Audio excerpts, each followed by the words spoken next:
Bien, amigos, tenemos el placer de contar con la presencia de un médico, cirujano de columna vertebral, ortopeda, traumatólogo y promotor de un centro médico en San Francisco de Macorís. El doctor Eudes Espinal, pariente por demás, pone también de manifiesto que en las provincias tenemos medicina de primer nivel, no es de primario, no, de tercer o de cuarto nivel. Doctor, se habla mucho de laparoscopía y de cirugía endoscópica en estos tiempos. Y mucha gente pregunta, ¿hasta dónde es posible sustituir la cirugía tradicional o cirugía general que en el pasado se abría una espalda buscando una vértebra, un disco, etcétera? ¿Qué es cirugía endoscópica mínimamente invasiva? Y gracias por estar aquí. Bueno, lo primero que me siento honrado y orgulloso de compartir con ustedes. Además, me siento en familia. Realmente la cirugía mínimamente invasiva tiene su auge porque la gente desconoce que esto comienza desde Hipócrates y Galeno, cuando ellos por primera vez hacían lavado del colon e introducían partículas de caucho, especie de tubo, para hacer esta invasión. Esto ha ido evolucionando y eso fue dejado a un lado en el tiempo, y entonces vinieron lo que se conocían como las grandes incisiones. Y antes se podían medir los cirujanos, grandes incisiones, grandes cirujanos. Hoy en día eso ha cambiado mucho por el avenimiento y es al revés. Ahora, mínimas incisiones, grandes cirujanos. Sí, exacto. Entonces, ¿cómo comenzamos nosotros los cirujanos endoscópicos a aprender? Bueno, eso viene por la primera endoscopía que se hicieron a nivel del tracto genital, donde a través de un tubo y con espejo, poniendo una vela en el intermedio, podíamos alumbrar más allá del orificio. Y entonces ahí comienzan a surgir el desarrollo de estos elementos para nosotros hoy en día tener el avance. Sin embargo, en los años 50, uno de los grandes avances que tuvo fue el doctor Cambin, de origen iraquí, que es radicado y nacionalizado norteamericano, descubre la distancia que hay entre un nervio trasciente y un nervio saliente en la columna. El trasciente es el que sigue para salir en el nivel inferior del lugar donde nosotros abordamos, y el saliente es el que sale, y esa estructura formaban un triángulo que, dicho sea de paso, lleva su nombre, el triángulo de Cambin. Y aquí entonces comienza el crecimiento por el conocimiento anatómico. Hoy en día, básicamente, todo es basado en la anatomía. Si nosotros podemos dominar la anatomía, pues nosotros podemos abordar mínimamente, porque lo que vemos es el borde del nervio que baja y el borde del nervio que sale. ¿Y cuáles son las afecciones que ameritan una cirugía de ese tipo? Bueno, tenemos las hernias discales. Una hernia. Una hernia discal, nosotros a través de una incisión de 5 milímetros, entiéndase medio centímetro, hacemos un abordaje. Anteriormente, cuando me entrené hace 22 años, pues ¿Cómo es tan común la hernia discal? ¿En qué consiste esa hernia? ¿Qué es lo que se...? La hernia discal, lo primero que hay que decir que no hay ser humano que pase su vida sin que por lo menos sienta un dolor a nivel lumbar. ¿Por qué? Porque nosotros fuimos osados y no paramos, ¿no? Y entonces el peso de la cabeza, los brazos, hacen presión sobre una serie de estructuras. Nosotros comenzamos a envejecer desde que estamos en el vientre de nuestra madre, porque tenemos cambio en el crecimiento y cambiamos una célula por otra, lo que quiere decir que comenzamos a degenerar y a crecer. Y entonces, al nosotros degenerar, la constitución de nosotros, de cómo vivimos, por ejemplo, hacemos ejercicio. Y esa cosa tan común como la hernia discal, y que la principal queja, doctor, es que la mayoría de los pacientes operados te reportan que no están completamente curados. ¿Qué es lo que pasa? Que usted puede darse el lujo de decirlo. Yo creo que la elección para operar el paciente es básico y fundamental. Es importante. Si usted no elige bien su paciente, usted va a tener un paciente que le va a perseguir. Antes, cuando nosotros nos graduamos de ortopeda en el año 89, nosotros nos perseguían las infecciones. Hoy en día las infecciones no nos persiguen, sin embargo nos persiguen los pacientes con dolor. ¿Por qué? Porque si nosotros hacemos una resonancia magnética a 100 personas que pasen por el frente de esta institución, el 70% de ellas van a salir con una enfermedad degenerativa, con hernia, pero solamente el 1% de ellos va a tener dolor. Y de ese 1%, el 10% es que tiene hernia. Entonces, ¿qué es lo que pasa? Que todo el que tiene dolor, pollo que vuela para la cazuela. No, no es así en cirugía de columna. La cirugía de columna es la última herramienta que nosotros tenemos para manejar el dolor. Por lo tanto... no debe ser la primera opción. No es la primera opción. Tenemos primero el manejo de la escala del dolor según la organización. Y el médico no puede garantizar que esos pocos que se seleccionan para cirugía van a quedar 100% sin dolor. No, el médico no pueden seguir teniendo dolor. Pueden seguir teniendo dolor. ¿Por qué, doctor? Porque las articulaciones a nivel vertebral son como tripartita, vamos a llamarle así. Sí. Tiene 3 inervaciones diferentes. Tiene una inervación propia del nivel, sí, una inervación del segmento superior y una inervación del segmento inferior. Entonces, cuando estamos operando, operamos el segmento propio de ella, pero nos olvidamos del segmento superior y del segmento inferior. Muchas veces, pues operarte, ay, qué bueno. Ahora, cuando son hernias, que son tejido que se ha salido del disco y está comprimiendo una compresión mecánica. Usted comenzó a hablar de las causas y habló de que en la medida que pasan los años, pues uno va envejeciendo. Envejecimiento, posiciones incorrectas, obesidad que hace que uno tenga una curva de columna. Díganos cuáles son las principales causas de lesiones vertebrales y la forma de prevenirlas. Por ejemplo, las hernias son multifactoriales, como usted acaba de mencionar, pero una dieta no adecuada, falta de ejercicio, los hábitos con el tabaco, la obesidad, como usted mencionó, el tipo de trabajo. ¿Por qué al tabaco le pegan todo?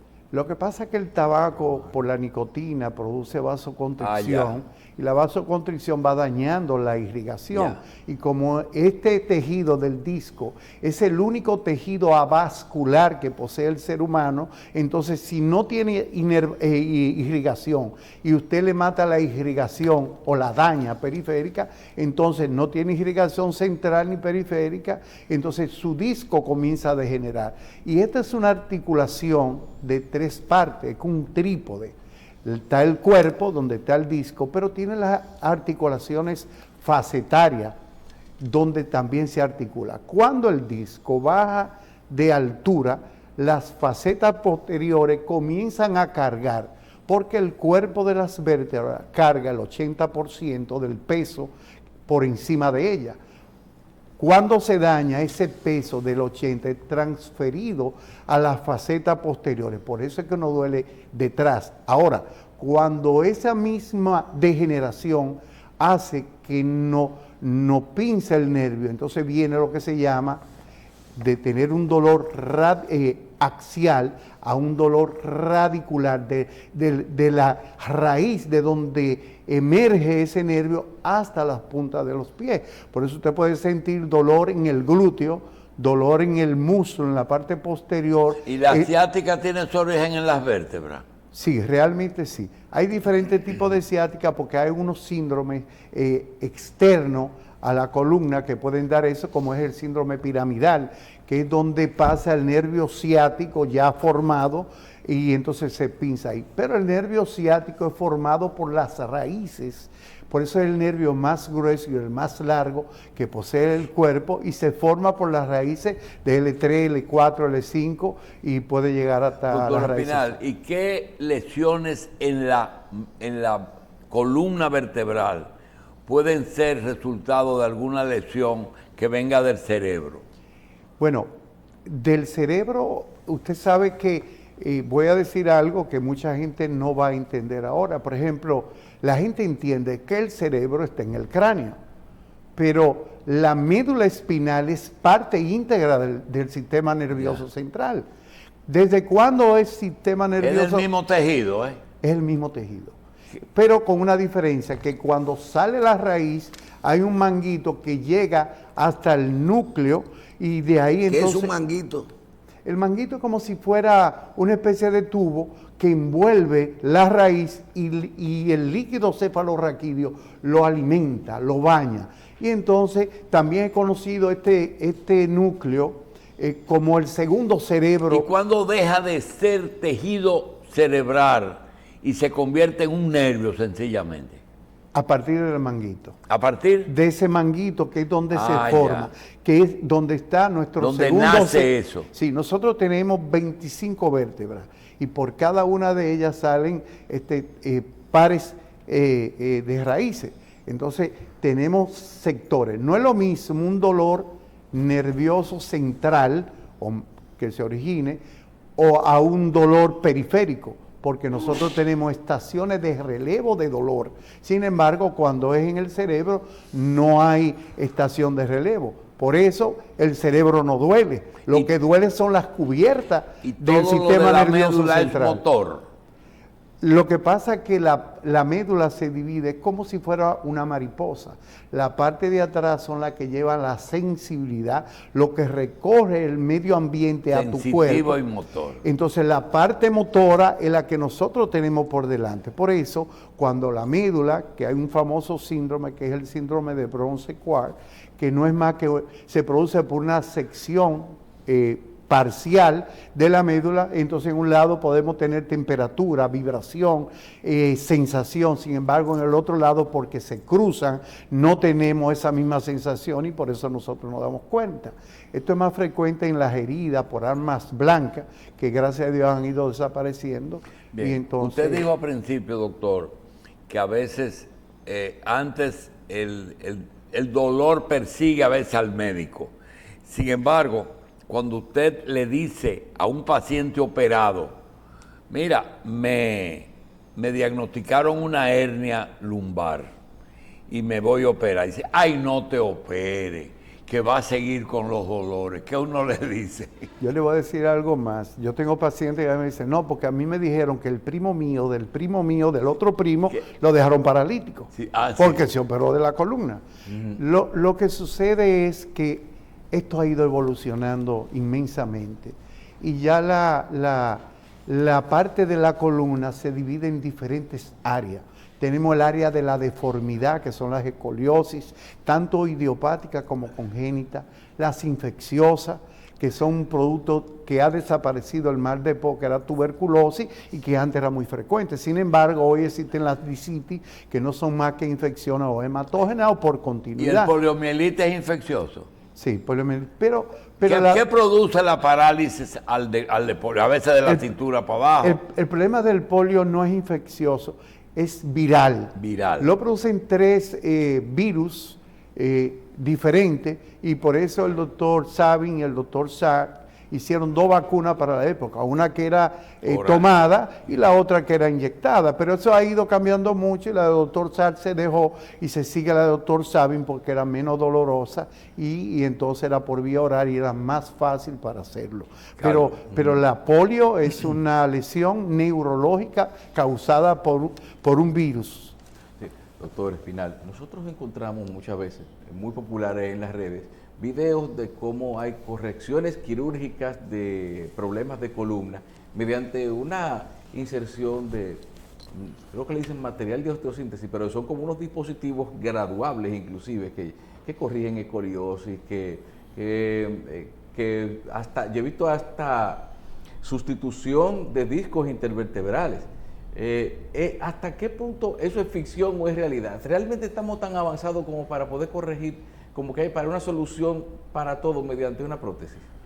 Bueno, lo que tenemos que diferenciar básicamente qué tipo de patología tú tienes, porque no todo el mundo, como usted bien dice, califica para una prótesis de disco. Por ejemplo, podemos tener prótesis de discos cervicales que tienen mejor resultado que las lumbares. ¿Por qué? Porque hay menos peso a nivel cervical. Sin embargo, a nivel lumbar hay mucho peso. No quiere decir que no la podamos poner. Hay tornillos y materiales de osteosíntesis. Sí, doctor. Doctor, mire, ese tema del tema anterior más el de Carlos, tenemos 2 experiencias que queremos consultar. En el año 60, vino un francés, Algotier, y realizó una operación. Cogió de la tibia un pedazo de hueso de aproximadamente 4 pulgadas y lo injertó en 3 vértebras. Fusionó 3 vértebras en la columna. En la columna. El paciente tenía un mal de POT, una enfermedad tuberculosa de los huesos de ahí. La pregunta concreta es, tanto en esa enfermedad que afectó 3 vértebras, o en un polio que a veces tú ves que la persona se afecta de la cintura para abajo, o a veces muere por un paro respiratorio porque es muy alta el virus. ¿En qué consiste la selectividad de la infección? Si es una solución de continuidad lo que hay en la médula. Mire, yo soy especialista graduado en los Estados Unidos en el Jackson Memorial Hospital de banco de huesos y tejidos en el año 90. Nosotros aquí con el doctor Rafael Castro García, el doctor Joffi, que usted seguro lo conoció al doctor Joffi, claro. Famoso médico y uno de los primeros médicos con escuela de formación en los Estados Unidos, entrenado para ser ortopeda y traumatólogo. Antes era más ortopeda que traumatólogo. Ahora es inverso en nuestro país, es más traumatólogo que ortopeda. Pero le voy a comentar de que yo también conocí un médico que fue el primer médico que puso un tornillo en la República Dominicana en la espalda, que fue el doctor Roy Camille. Y conocí al doctor Rafael Castro, que fue mi instructor, mi profesor y mi maestro en Santiago, que era compañero del doctor Joffi, que se llevaban muy bien, donde él me hizo una anécdota que la quiero compartir con ustedes. Había un doctor entre Tenar y Salcedo, apellido Taveras, que él, junto con el doctor Castro y el doctor Joffi, comenzaron a introducir materiales de hueso en metiolato. El metiol era mercurio Sí. como usted dice, pero el mercurio es tóxico, es terrible. Y no tenían el avance de la antibioterapia en esa época. La antibioterapia se pone de moda en los años 50 y 60. Todavía recuérdense la famosa operación de un presidente de la República que tenía una furunculosis, que no era más que una infección subcutánea por una bacteria que era un estafilococo y no lo podían curar. ¿El antrax de Trujillo? Sí. El antrax de Sí, Trujillo. sí, ese era el famoso antrax, que era una bacteria. Entonces, ¿qué pasa con la tuberculosis? La tuberculosis, cuando usted hace y pone hueso, está tomando un riesgo. Porque primero, los huesos nosotros los catalogamos como cartuchos vacíos, que se van a impregnar de la sangre propia del recipiente y que van a tomar vida con el tiempo. ¿Qué sucede en la tuberculosis? Que usted tiene un foco de infección. Si usted coloca un hueso ajeno o propio de usted, va a adquirir esa infección. Hoy en día, con los antituberculosos o antituberculostáticos que utilizamos, que mínimo para comenzar son 4, después 3, después 2 y al final nos quedamos con 1, pues la tuberculosis ha ido desapareciendo. Sí, pero eso, doctor, que usted dice de una enfermedad cutánea, Trujillo tuvo un antrax en el cuello, sobre la columna, sobre su columna. Lo operó el doctor Darío Contreras. Así es. Quien le está hablando tuvo una sobre el sacro y lo operó el doctor Elmúdez. Y fue una cruz, hace un curetaje pero ¿por qué siempre sobre la columna en diferentes lugares? Lo que pasa es que las bacterias son inteligentes. ¿En qué sentido, doctor? En que ellas se reproducen y crecen donde hay un remanso de sangre, donde hay el tejido propicio para ellas desarrollarse. Es como, por ejemplo, usted puede sembrar un árbol que se da donde quiera, pero usted no puede sembrarlo sin preparar su terreno. Sí. Porque no va a crecer. Entonces, ¿qué busca la bacteria? Donde hay un remanso. ¿Qué es un remanso? Es la ralentización de la circulación. ¿Y qué trae la sangre venosa? CO2, alimentos, proteínas, azúcar. ¿Y de qué se alimentan las bacterias?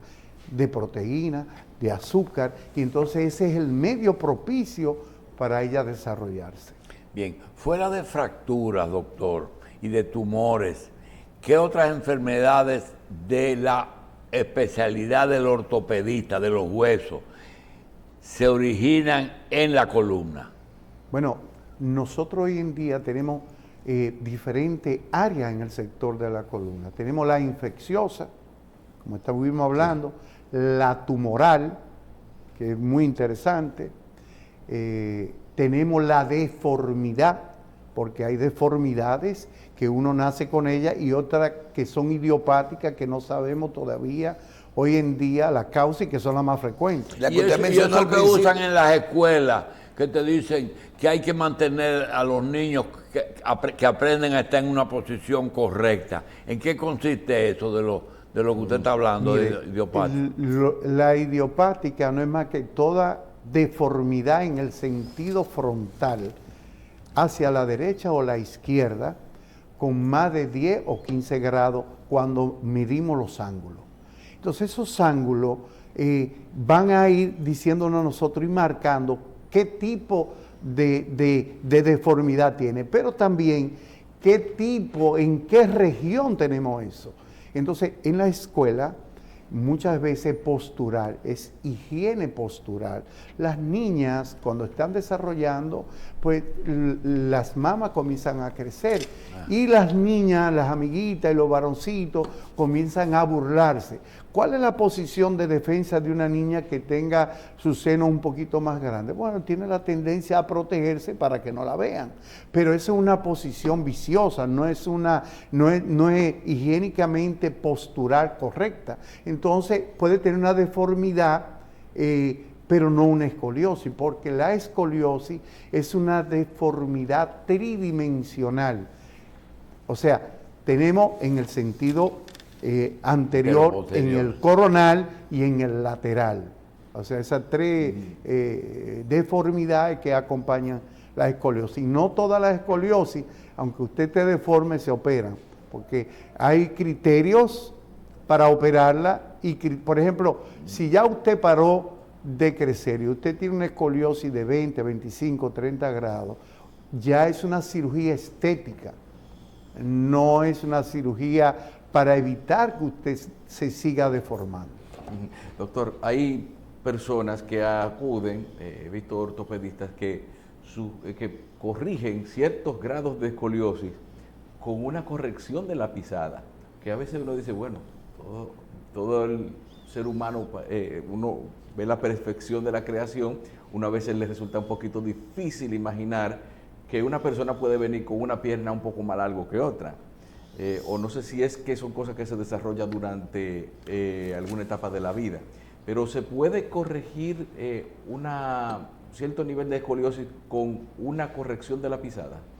Bueno, no es la pisada realmente que se corrige, lo que se corrige son las alzas. Si tú tienes 1 centímetro en la pierna derecha más corto que la izquierda, lo que hacemos es que ponemos una alza dentro del zapato y entonces usted la compensa. Pero eso no es una escoliosis, esto estamos hablando del balance pélvico. La pelvis está más inclinada que de un lado que de otro. Pero el balance pélvico puede derivar en escoliosis. Claro. También. Te puede dar una deformidad y no solamente eso. Fíjate que el imbalance pélvico sagital, que como se conoce, le pasa mucho a los envejecientes.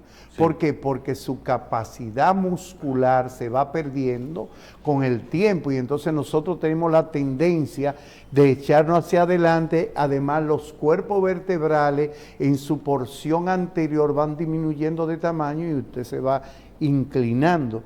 Y entonces, ¿y eso se corrige? Sí, se corrige. Se puede corregir y se puede parar también. ¿Y es quirúrgico o es ponerse un aparato? Bueno, en un principio lo ideal es no ser, como dije en un principio, tan agresivo.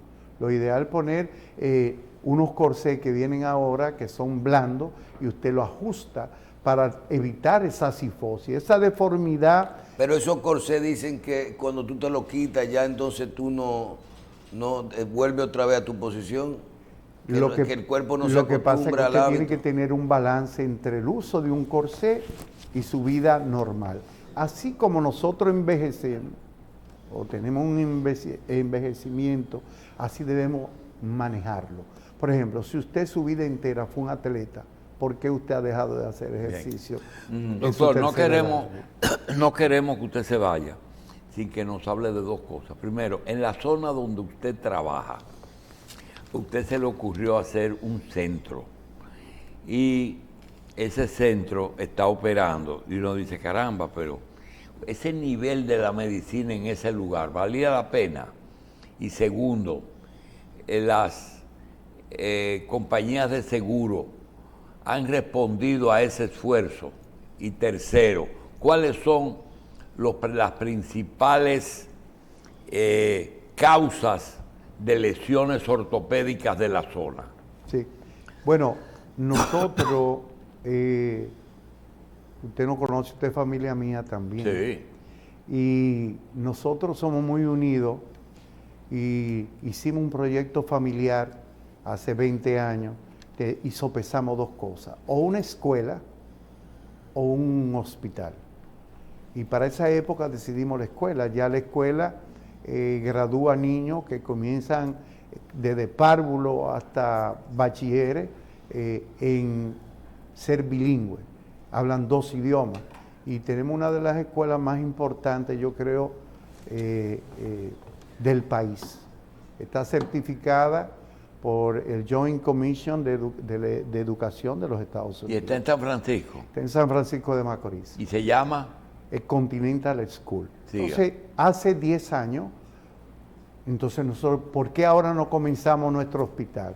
Yo tengo otro hermano que es médico internista, que hace cardiología, Ramón, y nosotros nos reunimos y pensamos que era el momento del hospital, porque San Francisco de Macorís y la región merecen eso. Nosotros somos una ciudad cosmopolita, va Samaná, va Sánchez, Nagua, Castillo, Pimentel, Hosto, La Guarana, Cotuí, Villatapia, Tenares, Salcedo, Río San Juan, Cabrera.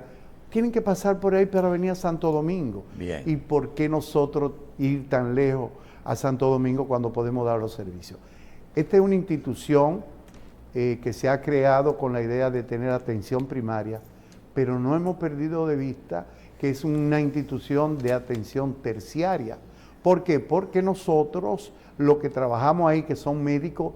¿Y ha conseguido los recursos humanos de todas las especialidades? No todas, pero tenemos 32 especialidades dentro del hospital, y este es un hospital modelo que vamos a cambiar y crear las pautas en el país. Por ejemplo, las habitaciones del hospital más moderno que hay en la República Dominicana, yo digo que son almacenes. Están ahí. Almacenes. ¿Por qué? Porque cada de nosotros tienen oxígeno central, tienen aspiradores central y tienen monitores de 7 derivaciones cada una de esas habitaciones. Lo que quiere decir que usted tiene un cuidado especializado de tercer nivel. Cuando estamos en un sitio que no operan, no tenemos un monitor. Doctor, pero recuperar esa inversión va a ser difícil. Bueno, nosotros no hemos pensado en recuperar a corto plazo ni a mediano plazo. Nosotros hemos construido un hospital para el país. ¿Y dónde está exactamente? Nosotros estamos en el kilómetro 5, antes de llegar a San Francisco de Macorís, en un área rural. ¿Por qué? Porque en Macorís no tenemos parqueo. Y nosotros, en común acuerdo, tenemos una finca al lado que tiene... Eso está, cuando usted va desde Santo Domingo hacia pero a mano ¿por derecha. qué carretera? La Presidente Antonio Guzmán, cuando usted va entrando a San Francisco de Macorís. Bien. Entonces tenemos ahí. Y nosotros pensamos que a largo plazo, porque este hospital está construido no para los que más pueden, sino para los que no pueden. Doctor, y en el caso de la mayor frecuencia, ¿cuál es la mayor causa de no trauma? Solamente en el hospital? El trauma. En este país... La mayor causa de trauma. El trauma. Porque Accidente. es que nosotros no accidente. Nosotros no tenemos todavía la educación vial. Yo entiendo que la educación vial debe venir desde el 5º grado, 6º grado de la escolaridad, donde nosotros podamos enseñar y tener monitores virtuales. Mire, doctor, nosotros tenemos ahora mismo el centro, lo estamos desarrollando conjuntamente con una universidad local, el primer centro de entrenamiento virtual y en seco para que los médicos aprendan a operar primero en muñeco, segundo en cadáver y tercero aprendan a operar en los pacientes. Bien. Doctor, ¿cuántas camas tiene su hospital? Ahora mismo tenemos 48 camas, ¿Y sala de cirugía? tenemos 4. 4 salas de cirugía. Tenemos una de Y cirugía a nivel de imágenes y laboratorio, ¿cuentan ustedes? Nosotros tenemos un laboratorio que hicimos, que tuvo un valor muy importante, y tenemos un laboratorio muy completo. Tenemos radiología, tenemos sonografía, y ahora mismo ¿Y ustedes tienen tomógrafo ya? hoy mismo se está montando el tomógrafo, hoy. Y no nos vamos a parar. Con respecto a las ARS, tenemos, no voy a decir, pero tenemos 6 ARS ya con nosotros. Estamos luchando por la ARS del Estado, que creemos que es la más importante y como tal, también la más grande. Y no nos interesa tanto el subsidiado, el contributivo. Nosotros lo que queremos es que el que no tenga también, pues se pueda beneficiar. Quiero decir esto aquí también, doctor. Hoy yo tengo una reunión con el general encargado, el doctor Martín Salazar, encargado de sanidad de las Fuerzas Armadas. Nosotros a todos los padres de los militares, esposas de los militares, hijos de militar, ahí no se le va a cobrar un centavo. Ellos están cubiertos por SENASA. Pero hay otros, por ejemplo, que quieren tener otro seguro. Solamente con un ID que diga que es militar es suficiente. Bien. Doctor, hacen una pregunta. y dicen que sí, la enfermedad, lo que producía la joroba antes, que si eso desapareció, que qué era y por qué no se ve muy a menudo el jorobado. Sí, eso es la famosa cifosis. Antes se veía más frecuente por la tuberculosis. Ah, ya. Pero puede tener una combinación, la escoliosis, la deformidad, o tener una sifoescoliosis. Sifo, la joroba, como la joroba de Notre Dame, y escoliosis, o sea, una combinación de esas dos deformidades. Bien, yo quiero darle las gracias al doctor Espinal y quiero que me despida con un pensamiento de su experiencia. Doctor, el ejercicio de la medicina hoy día, el ejercicio de la medicina en provincias, ¿cuál es el elemento de mayor preocupación? Bueno, la verdad es la capacidad de que el ciudadano pueda tener recursos para poder ayudarlo. Hay enfermedades que realmente a veces uno mismo, yo tengo un paciente ahora mismo que nosotros estamos haciendo, bueno, unos asuntos ahí para poderlo ayudar. Eso no debiera hacer el médico, eso no debiera hacerlo el vecino, eso debe ser una responsabilidad de Estado. Entonces, por ejemplo, la salud y la educación, según la Constitución, son responsabilidad del Estado. Entonces, ¿por qué el Estado, que ha mejorado, dicho sea de paso, y el cambio, porque yo no soy médico de 4 años, yo soy un médico que tiene 38 años siendo médico, de graduado, y he venido desde la sonografía, la radiografía, la sonografía, la tomografía, la resonancia y la tractografía. O sea que hemos ido avanzando y nuestro país, para mí, tiene médicos excepcionales, médicos con una preparación increíble. Yo quiero que usted sepa que en Latinoamérica la parte de la cirugía de columna es tan importante como en los Estados Unidos. El afán de lucro, doctor, ¿no ha afectado mucho al médico como persona? Sí, a los nuevos sobre todo, porque cuando ya usted está establecido, pero hay que educar a los médicos y decirles, mira, esto es una rampa grande para llegar a la estabilidad. Y después que te estabiliza, te quedan 5 o 10 años y de ahí va comenzando a bajar esa famosa meseta. Y no puede tener tanta